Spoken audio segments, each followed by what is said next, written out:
সিরিয়ার দক্ষিণাঞ্চলীয় সুইদা প্রদেশে রক্তক্ষয়ী সংঘর্ষে নিহতের সংখ্যা বেড়ে দাঁড়িয়েছে অন্তত ৮৯ জনে। আহত হয়েছেন আরও প্রায় ২০০ জন।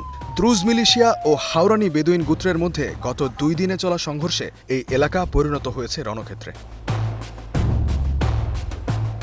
যুক্তরাজ্য ভিত্তিক Syrian observatory for human rights বলছে, সহিংসতা দিন দিন আরও ভয়াবহ রূপ নিচ্ছে।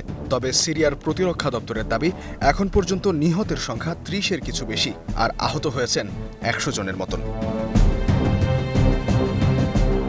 সরকারি বাহিনী বলছে, পরিস্থিতি নিয়ন্ত্রণে সেনাবাহিনী ও নিরাপত্তা বাহিনীর বিশেষ ইউনিট মোতায়েন করা হয়েছে। বেসামরিকদের নিরাপদে সরিয়ে নিতে কাজ করছে কর্তৃপক্ষ। তবে হামলার শিকার হয়েছে সেনাবাহিনীও। সরকারি বাহিনীকে গুলি না চালাতে শুধু দুই পক্ষকে আলাদা রাখতে নির্দেশ দেওয়া হয়েছিল, কিন্তু ইসরায়েল সমর্থিত দ্রুজ মিলিশিয়ারা সেনা সদস্যদের হত্যা ও অপহরণ করে। ভিডিওতে সেনাদের বন্দী করার পরে হত্যা করতে দেখা গেছে।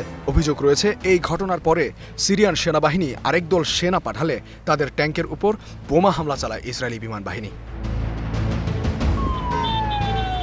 ঘটনার সূত্রপাত এক দ্রুজ যুবকের উপর বেদুইনদের হামলার পর। পাল্টা প্রতিশোধে দ্রুজ যোদ্ধারা কয়েকজন বেদুইনকে আটক করলে শুরু হয় সহিংসতা। চলমান সংঘর্ষে আতঙ্ক ছড়িয়ে পড়েছে স্থানীয়দের মাঝে।